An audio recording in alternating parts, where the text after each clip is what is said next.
Hi, hey, hello, and welcome to another Don't Watch the Jersey episode of a Colts podcast. My name's Brandon, and I'm joined by your co-host, my best friend, Andrew Moore. It's the fifth one, the fifth Don't Watch the Jersey episode. We're tied with the Watch the Jersey episodes. Not an easy couple of weeks coming up, but we get to celebrate today. A not pretty win, but a win's a win. Colts win. How you doing today, pal? How was the game in person? All the things. Yeah, a win's a win in the NFL. It's a good way to put it. There's certainly, the Colts got off to a very fast start, and then everything from there just kind of it turned into a slugfest, an old-fashioned AFC South slugfest. And we probably should have expected this going in. The Colts and the Jaguars always play each other tough. It's no matter how good either one of the teams is, they always play each other, and it's always a close game, I should say. So, but Colts are 500 for the first time in 2021. We haven't washed the jersey in a few weeks. Hopefully we're getting some good must in those jerseys, some good winning must. But yes. We'll dive into the game, and then we'll talk about what's to come here as the Colts schedule gets pretty tough coming up. Yeah, not easy going forward. But like you said, I wanted to be upset about this win. I'm not happy with the way the offense played pretty much from the second quarter through the end of the game. But it is the Jaguars. They are a division opponent. And they're always going to play you tough. I mean, they didn't win a single game last year, except for when they played us, and they beat us week 1. And then, like we talked about last week, they tried game 2 last year. So it's never an easy win against any division opponent. I mean, very rarely are you gonna, it feels like, get a blowout game, especially over the last few to 8 years. I mean, I would say even Andrew Luck had some tough games, against those division teams. Houston. Look at last year, Houston. I mean, both of those games should have been easy wins. Came down to a turnover at the very end of the game in the red zone twice, wasn't it? Both last year. So I'll take any win over a division opponent. 23-17. The one encouraging thing that I did take away from that game is the defense did do their job. Defense showed up yesterday, got their 21st takeaway on Sunday. You know what? I think special teams takeaways should count towards the defensive takeaways as well. They don't, but so it could be 22, but they're leading the league in that department.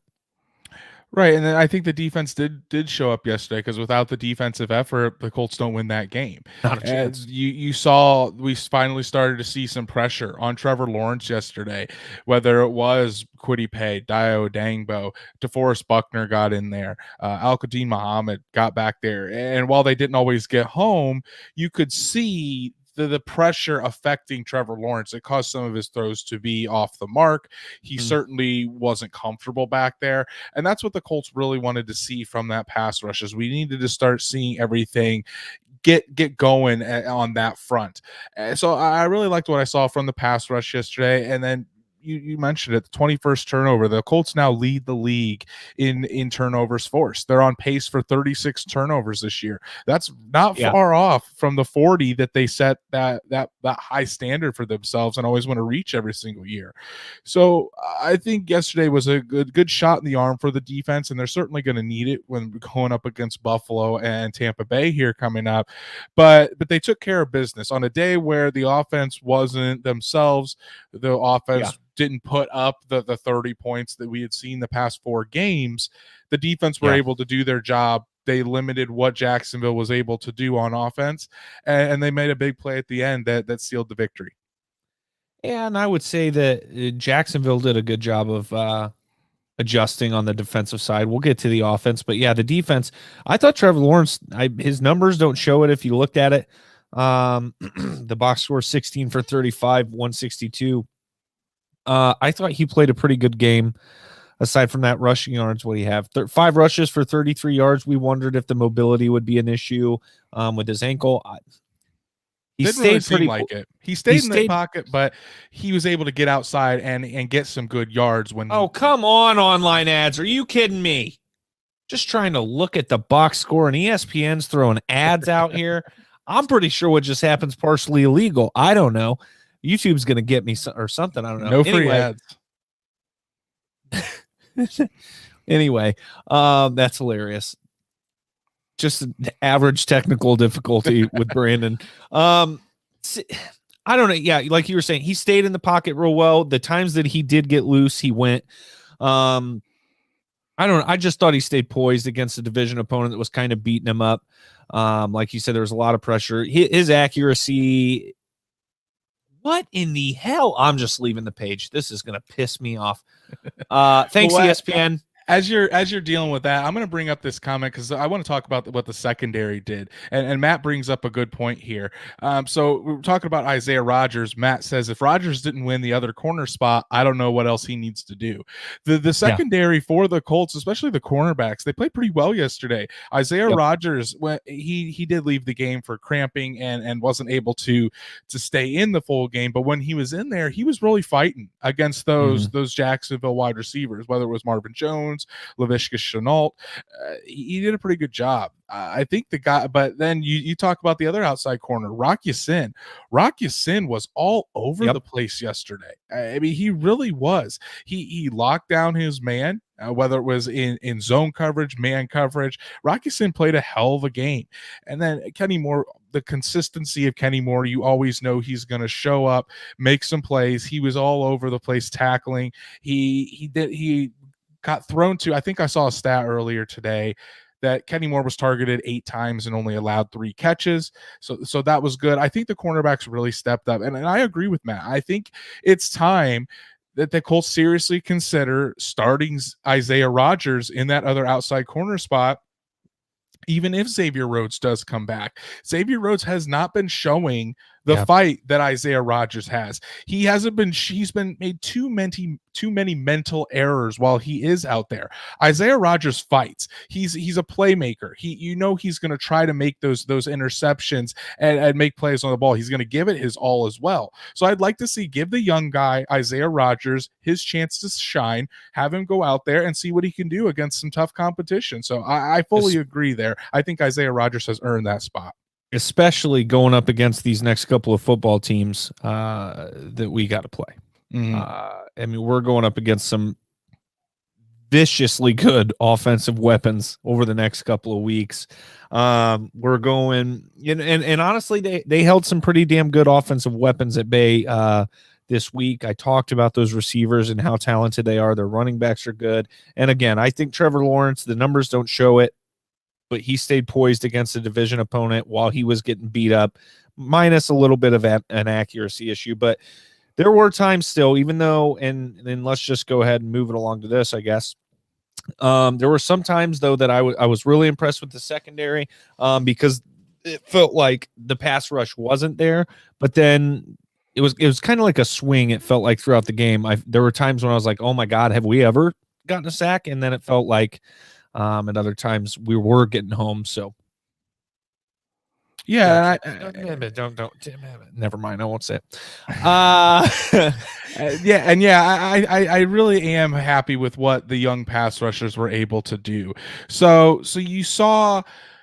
We'll start out with the guy that got his first sack yesterday, Kwity Paye. Paye, half a sack still counts. No, it got changed to a full sack. Did they really? Yeah, they should not have changed that. Have you seen that replay?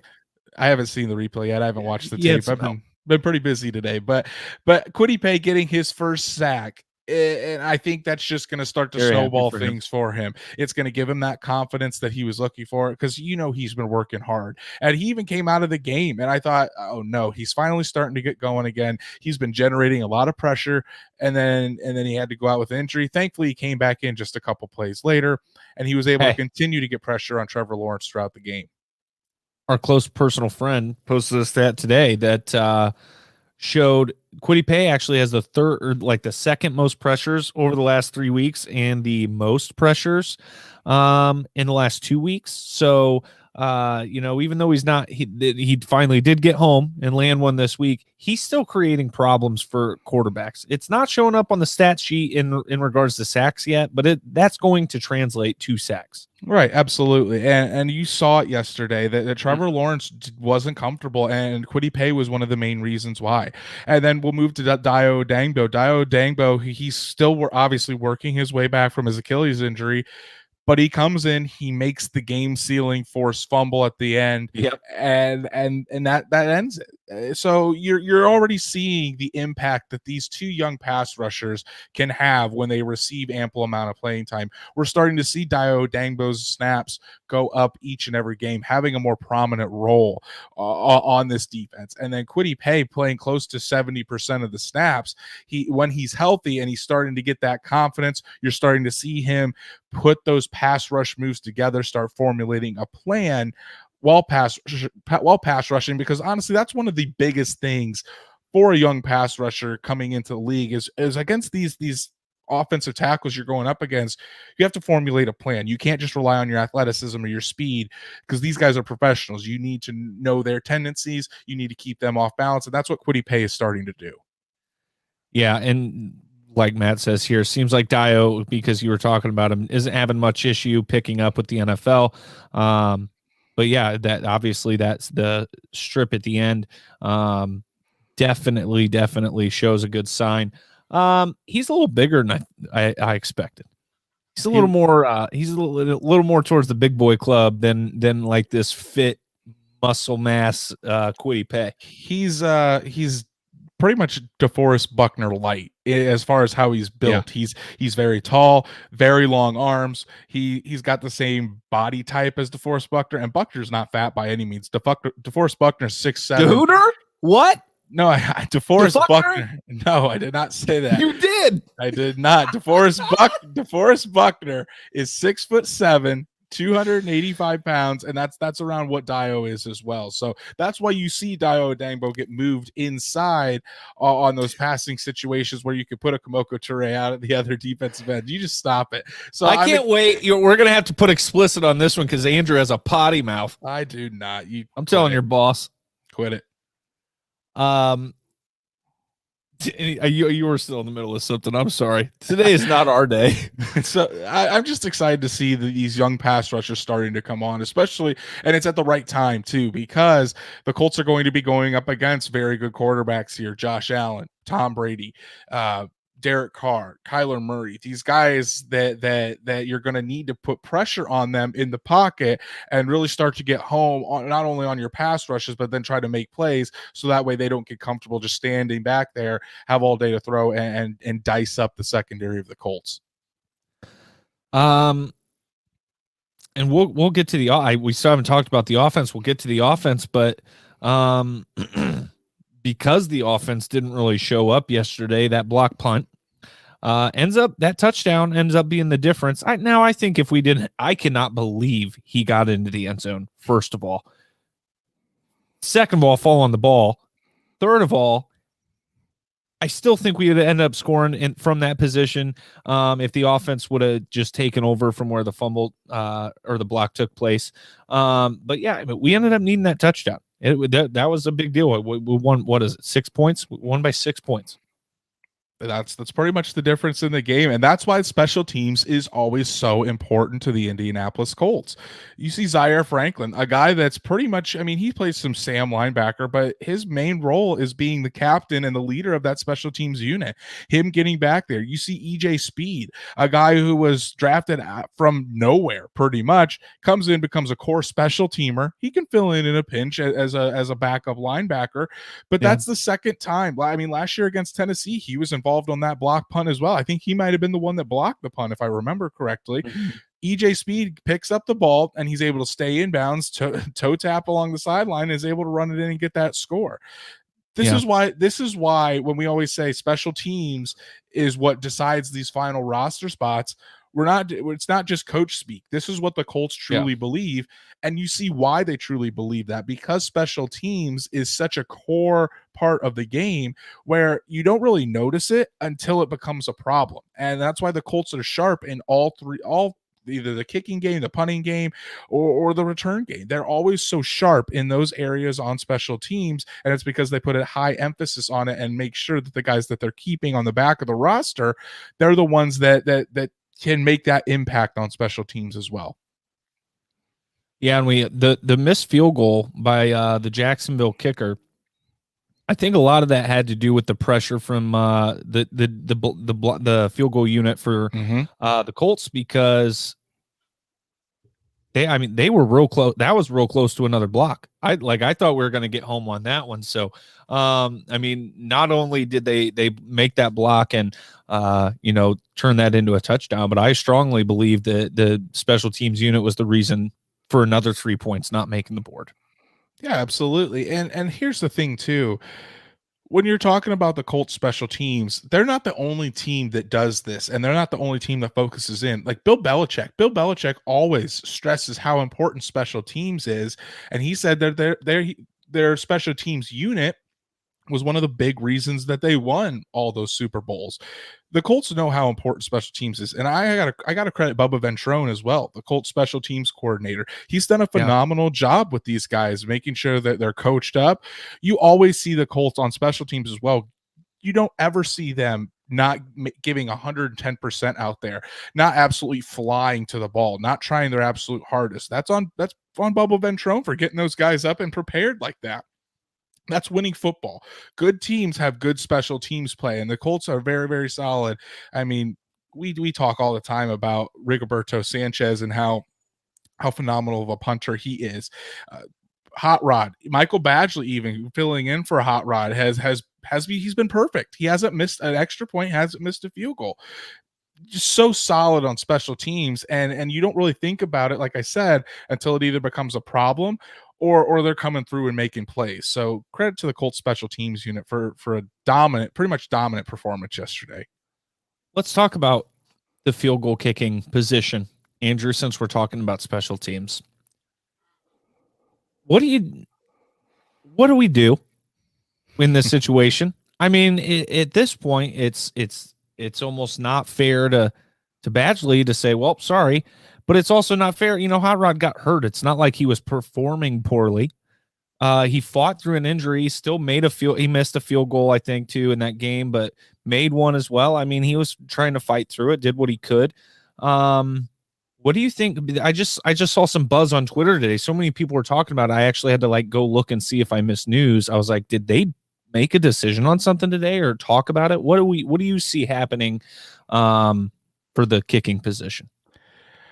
I honestly don't know. I really don't. And I'm glad I don't have to make that decision. It's a good position to be in, because you have two high quality kickers that you can rely on in the NFL. Like I said, before Hot Rod got injured, he was, I think, 9 for 10 on field goals, and he was perfect on extra points. Badgley's been perfect so far. So it's a good spot to be in, but as far as which one they choose, I think a lot's going to go into it. Obviously, I think we can't deny at this point that when Blankenship does come back, there is going to be a competition to see who they do stick with, and it's going to come down to how they strike the ball. They're probably going to put them in different kicking situations. I would assume that whoever does lose the competition, or whoever the Colts don't choose, they might cut them, but then they'll try to immediately re-sign them to the practice squad just in case something does happen to the other kicker. So no. If one of them get cut, they're not making it through.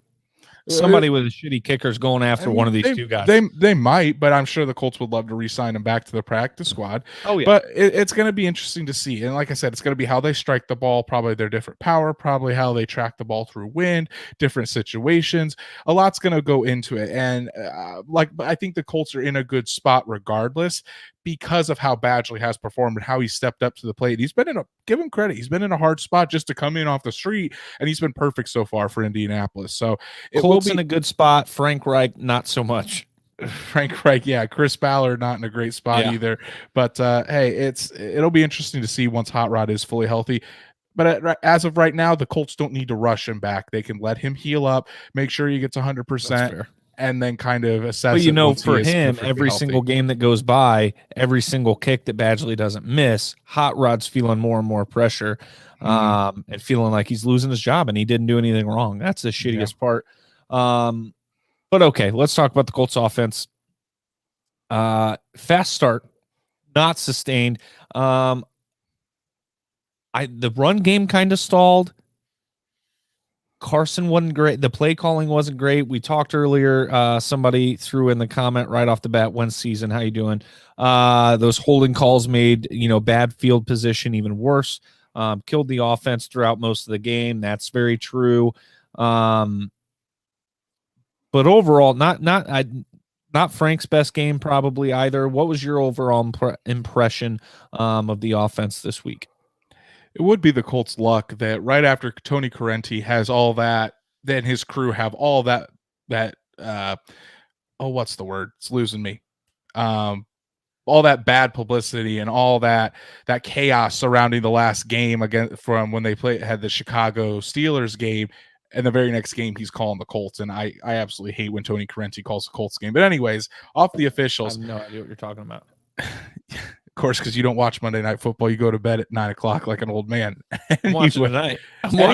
Those Rams. Anyways, the offense started really hot. I mean, John, did you see the lanes that the offensive line was opening up for Jonathan Taylor?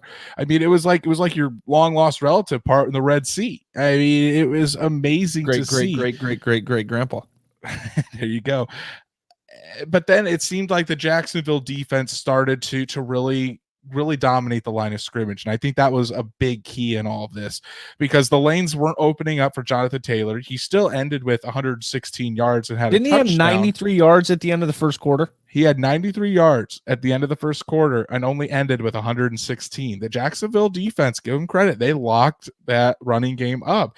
And the thing is, too, they were dominating line of scrimmage. Carson Wentz really didn't have time to throw either when he was back there. Yeah. They were really getting pressure on Carson Wentz, and it was making this offense really stagnant. So, and we can't just say like, oh, well, I kind of feel, let me get my words straight here. I kind of feel like we should have maybe expected this and given Jacksonville's defense more credit coming into the game. Look what they did to the Bills. They just held the Buffalo Bills, which is the number one offense in the NFL. The week prior, they held them to 6 points. That's not a fluke. It shows that this Jacksonville defense is for real. They've got some good guys on that side of the ball. Josh Allen's good. Josh Allen, Miles Jack. They're very physical. They play hard and they really attack the football. And that's what they did against the Indianapolis Colts. They really got pressure on Carson Wentz. They made it so Jonathan Taylor couldn't do anything in the running game. And after the Colts kind of got off to that fast start, they really didn't do anything for the past 3 quarters. I will give some credit to Carson Wentz on that last drive, or that second to last drive the Colts had, where he was rolling out to his right and he rifled it on the run, on the money to Michael Pittman Jr. on that toe tap sideline. A sick ball. That was a catch. Beautiful ball. It definitely a lot better than trying to throw it left-handed once again or trying to shovel pass it 15 yards. So, I mean, fans, you're going to see it in the film review this week. If you want to come after me, come after me. I still don't think that's okay to do. And Frank Reich had a good quote today. He said when he was asked about, like, do you want Carson to try to do that, or how do you get that out of him, or what do you say to him when he does something like that? And he said, if you're going to do that, you better be right. And if not, you better be expected to answer for yourself. So he knows that those are boneheaded plays by Carson Wentz, but he said that Carson better be ready to respond when they don't go well.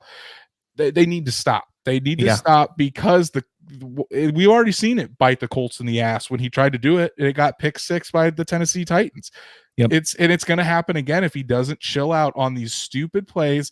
Sometimes you just got to, this is something that Andrew Luck had to learn too. Sometimes you can't win. You can't win every single play. Sometimes you just have to admit defeat on the play, tuck the ball, and move on to the next play. Otherwise, it's going to cost you in the long run and cost you games that you should win. And at this point, the Colts don't have a margin for error to be able to do that and still make the playoffs. There was one play, I couldn't tell you what quarter, what drive, or anything off the top of my head. He did actually tuck the ball and take a sack, and I couldn't believe it. I was wildly impressed. I was not happy that we had to take the sack. He was kind of running for his life. It felt like yesterday, but 22 out of 34, 180 yards, no touchdowns. Probably the most lackluster performance. I think lackluster is the right word. He didn't really have a bad game, but of the good games that he's had, that this was definitely the least impressive. I think even that 49ers game was more impressive just because of the conditions and what he had to get through there. But I mean, I'm not throwing anything at Carson this week. I would say Carson Wentz didn't necessarily do anything over the top to win the Colts the game, but he didn't lose the game for the Colts. I mean, he very well could have if he was throwing if one of those passes became intercepted, but that's the thing too that we need to think about. No turnovers for Carson Wentz, which is a very good thing. The Colts really took care of the ball yesterday, and it helped lead them to victory. They won the turnover battle once again. Yep. T.Y. Hilton, I think, might be the best, maybe the best all time at the sideline toe tap to catch football and keep it in bounds. I have seen, I can't do it anymore. Like, there's so many that you just go, no way did he control that and get his feet in. And then you go, oh, his feet were in, and no way was he able to control that football. And he does every time. No question. It's unbelievable. Is that a fair stat? T.Y. Hilton, maybe the best ever at the sideline toe tap? I mean, he might be, I would say he's up there in Colts history. I don't know if he's the best ever, but as far as Colts, I would put him right up there with Marvin Harrison for probably the best at being, because Marvin Harrison made a lot of those catches. Marvin Harrison got to play when he could get forced out and, had the rules on his side. No way. Marvin Harrison made some beautiful toe tap catches. I'm not saying he didn't make beautiful ones. But that's it is the margin of error on the ones that T.Y. makes. It just blows my mind that he consistently is able to knock it out. It is a very underrated quality that T.Y. Hilton does possess as far as being able to get it down, and I think we all need to really appreciate it, because I mean it looks like this may be the last season we see T.Y. Hilton in a Colts uniform, so we need to appreciate him while we still can. I don't want to throw the guy under the bus and whatnot, because I support the hell out of him. He's one of my favorite receivers of all time, but it's time. It's time. So I never felt that way with Reggie. I mean, yeah, sure, he wasn't, the production monster, but he wasn't an injury issue all the time. And this year, T.Y., I mean, this is the first game he's made it through without any kind of injury. Yeah, and who knows? He could very well take off to end the year, but I think the writing pretty much is on the wall that this very well could be his last game, or last year, I should say. Yeah, last season as a Colt, maybe last season ever. He might retire after the year. Rough schedule ahead at the Bills, and then home against the Bucks. The offense is going to have to play better. The pass rush is going to have to be a little quicker. And honestly, I will just say the secondary, I would say the secondary, if they play like they did yesterday, I'll be happy enough. We're going to find out a lot about this Indianapolis Colts team. The last two games against the Jets and the Jaguars, they took care of business. They won they won the games they should have won, but that really hasn't been the issue with this Colts team. They usually beat up on the teams that are sub 500. It's being able to beat the good teams. The Colts still haven't beat a team that's over 500 this year, or a team that's a playoff team this year, or was a playoff team last year. I really think they have a chance to beat Buffalo. I'm not going to give my prediction quite yet, because I want to think about it some more. But I do think, just seeing what I've seen of them do against Baltimore, seeing what I've seen them do against Tennessee, they probably should. The Rams, even, they should have won at least the Baltimore and the Tennessee game. And if they do, the Colts are looking at possibly the number one seed in the AFC right now, because everything has kind of come back to them already.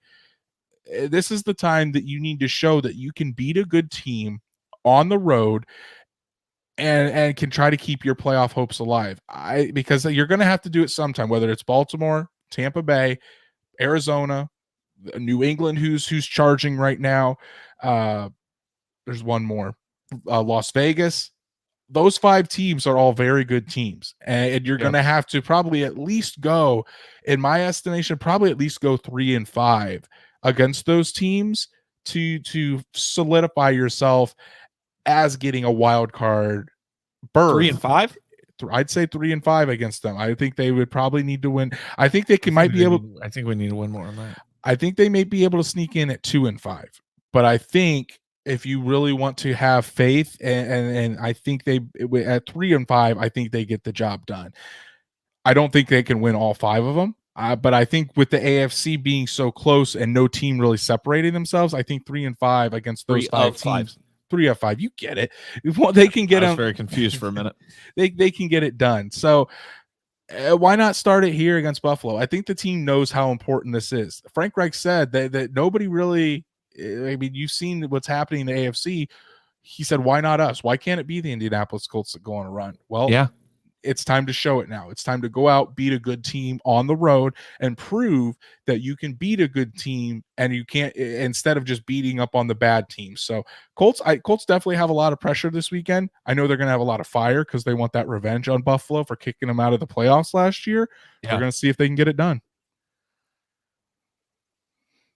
Any injuries to report, Andrew? We don't have it in the outline. Darius looked to be in a lot of pain along with Quentin Nelson. They were in a lot of pain. Reich didn't say anything after the game. Both of them finished the game. There really weren't any other injuries to report because there seemed like a lot of Colts went down, but they all did return to the game. The only one that didn't was Isaiah Rodgers, and his were cramps. He's fine today. So really no injuries to report, which is good. And hopefully the Colts can continue this good health and try to be as healthy as they can going into Buffalo next Sunday. Yeah, that's part of the reason I wanted to mention it, was because that is going to be a big deal. So hopefully nothing this week at practice. We had an ugly surprise like that already once this year. Don't need that again. Terrible week of football games, just to be completely honest. I mean, what a shit show this week was. Let's get rolling here. Dolphins beat the Ravens 22-10. Pissed me off. Unbelievable. I hate when Thursday night football ruins a perfectly good parlay. It just drives me up the wall. It just kind of showed. Well, this entire week showed that any given team can win. I don't know who the best team in the league is. I would say Tennessee at this point, to be honest with you. Yeah, probably. Tennessee probably looks like the best team. I mean, Green Bay maybe, as long as Aaron Rodgers is out there. But yeah, I was very impressed. I could not believe what the Dolphins were doing. Just literally every single third down, just sending everybody, cover zero blitz. Yeah. And Lamar Jackson couldn't even do anything. Lamar Jackson could not do anything against it. And I mean, credit. And then you have the big boy. I forget his first name. I know his last name was Hart. He lines up at right guard. He doesn't call himself eligible. He sees the screen coming to him. He just says, F it. I'm going to take this to the house, and just tries to leap over people. I mean, what a great play on Thursday Night Football. But hey, credit to the Dolphins. I'm glad they got the victory. There you go, Tyler. He was messaging me. Are you watching the game? Are you watching the game? I can't remember what I was doing last week. I was not watching the game. But yeah, he was very happy. Cowboys just mollywop the Falcons 43-3. Absolute shit show. Matt Ryan forgot to bench Matt Ryan in one of my leagues. The other league I started him intentionally because the Cowboys defense is not good.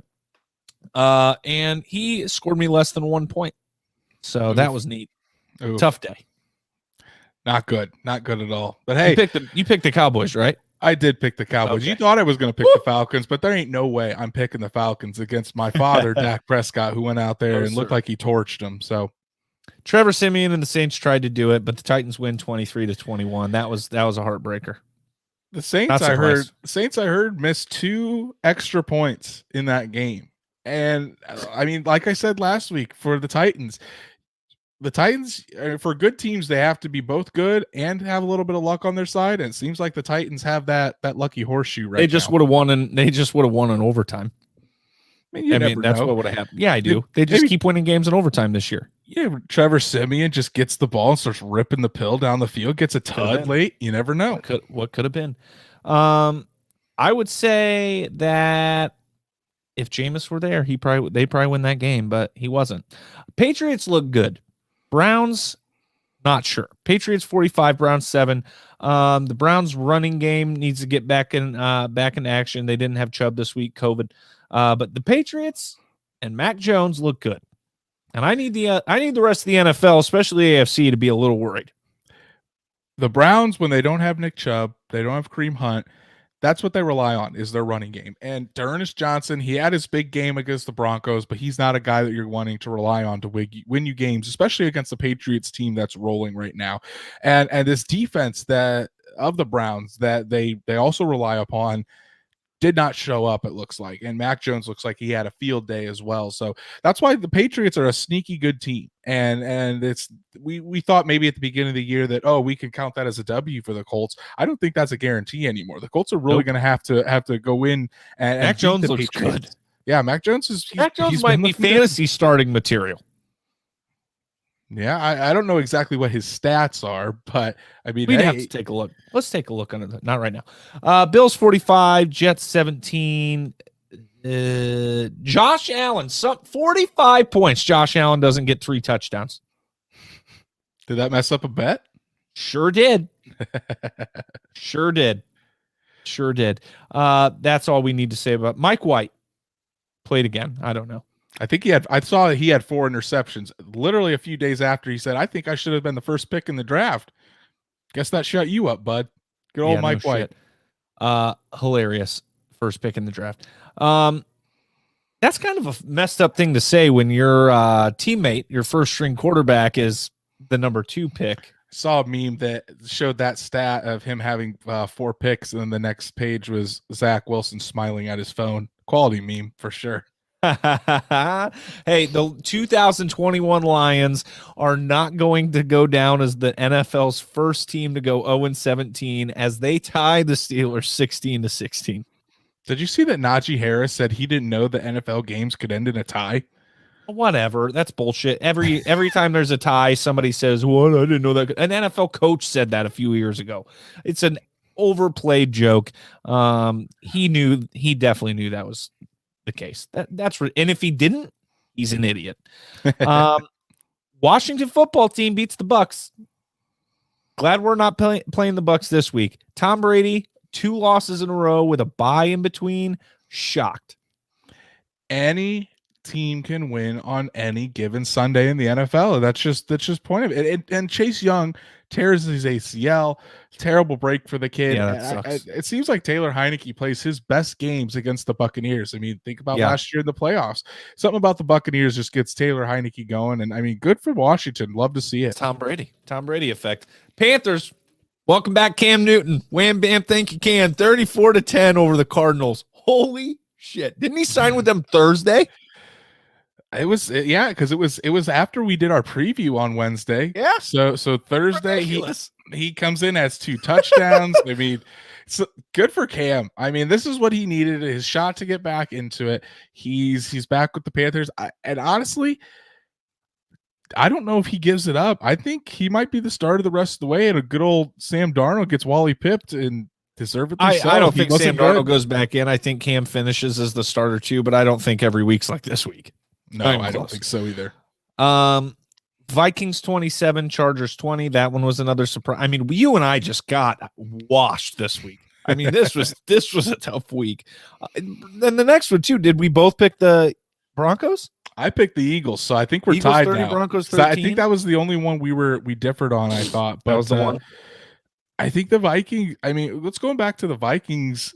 I'm not mad about it because that brings the Chargers. Both of these games brings the Chargers and the Broncos a loss, and it brings them closer to the Colts. I think they're both maybe sitting at 5-5 or 5-4, something like that. So this race for the final AFC or the AFC Wild Card spots, it's going to be very, very tight going down to the last weeks of the season.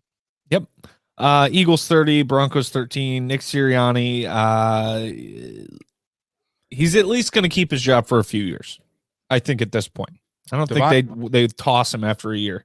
Devontae Smith had a hell of a game, and he's just proving that he's probably the best wide receiver in that draft class. So I don't know yet. I don't know who's well, okay. Jamar Chase. Jamar Chase. I forgot Yeah. that man existed. So, yep. Yeah. Okay. He's the second He's best on a bye wide receiver. He's on a bye week. Okay. That's there fine. we go. Packers 17, Seahawks 0. I expected that game to be a shootout. It was pretty boring. Did not enjoy watching that football game, and that was probably the game I was looking forward to second to third most this week. And the other one's going right now. I think that's the first time Russell Wilson's ever been shut out. So wow, he did not have a good comeback game. He wasn't ready. No, I don't think his hand was ready. I don't think his hand was ready. Chiefs. I went to bed and this game was close, and I woke up and it was a blowout. Chiefs 41, Raiders 14. The Chiefs are the number one in the AFC West again. I'm shocked. I can't believe it. I thought the Chargers were going to run away with this division, and it is now the Chiefs division again. I saw a lot of media members saying the Chiefs were back just because after this one game. I want to see it in consecutive games, especially against a team that's not reeling like Why the is Las it Vegas Raiders. 49ers? Matt, will you leave me alone? Leave me alone. I need Matt Stafford to go for $300 today. Okay, you need Matt to give you some good juju on the Rams. Shit. Well, hey, if the 49ers are up 14-0, that in my face. That is good for you because then Matty Stafford's just going to be throwing the pill the rest of the game. That's a good point. Okay. News around the league. We need to see the Chiefs put a few games together. Panthers signed quarterback Cam Newton to a 1-year, $10 million deal, 4.5 guaranteed, I'm assuming. Yeah, guaranteed. Apologize on that one. But yeah, that's starter money for half the season, $10 million. That's starter money. And Matt just delivers the bad news to Brandon that Stafford has 2 picks in 2 drives, and Brandon walks off the set. Not good. Not good. Matt to deliver a bad news to Brandon. We do not care. Rams signed wide receiver Odell Beckham Jr. to a 1-year, $4.25 million deal. That's not working out so far. Doesn't seem like I thought about starting him this week in fantasy just for shits and giggles. That offense is too complex for him to do much tonight, I'm sure. I'd be surprised if he's even dressed. Why don't you just tell me, Matt? Go ahead and let me know in the chat, Matt, if Odell's playing. He is playing. He's starting tonight because this next one, Rams wide receiver Robert Woods suffers a torn ACL in practice on Friday. So it went from the Rams having this as a getting Odell as like a luxury pick to now as a need. So it was less than 24 hours. Robert Woods news there too. Titans wide receiver Julio Jones placed on IR with a hamstring injury. Couldn't give a shit less at this point. He's already beat us twice. By the way, good news. Titans have the easiest schedule the rest of the year in the NFL. Woohoo! Yes. Yeah. AFC South's down the toilet, man. We just got to go for a wild card at this point. Yeah. And then Washington defensive end Chase Young tears ACL. That's sad. Against the Buccaneers, he's out for the season. And Andrew now apparently not showing his Colts player of the game in the notes because he doesn't want me to steal it anymore. It was one time, dude. Will you be a little more trusting? It was one time I messed with your segment for fun. It was honestly, give you a bad beat for the Andrew 1 week, okay? It was honestly because I didn't have time today. I was dealing with a lot of there was a personal incident that happened in my family today. We'll leave it at that. But my Colts player of the game, Kwity Paye, first sack of the game. I was thinking about Dayo Odeyingbo for forcing the fumble, but hey, Kwity Paye gets his first sack of his career. He is starting to put everything together and generating a ton of pressures on game day. And hopefully this will start building things up and we'll start seeing this on a more consistent basis. So Kwity Paye is my Colts player of the game. I don't have one. Defense. Nope. Thought you were going to go with Frank Reich for kicking a field goal for once. I was quite impressed. Were you surprised by that decision? I was a little surprised, but honestly, I didn't have a problem with it. I know it would have surprised you to hear me say at that point. I was like, I mean, to kick it, but the defense was balling. The offense wasn't. I was like, you need points any way you can at that point. Rock, yeah, fine. I'll say Rocky Sin. I'm happy with the secondary. I'm happy with the way the defense played in general. The defensive effort is my player of the game.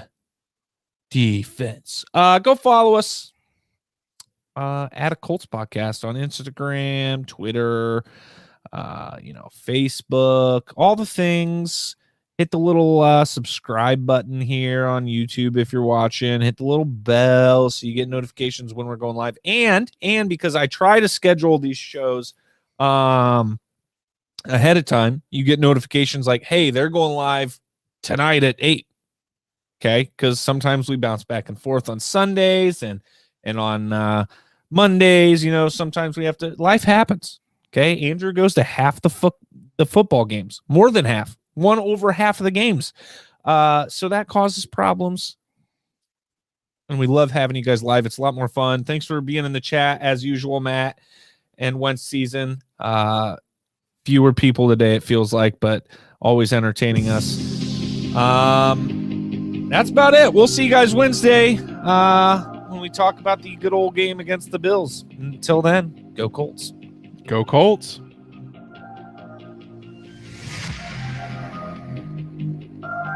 Let this moment become a cherished memory.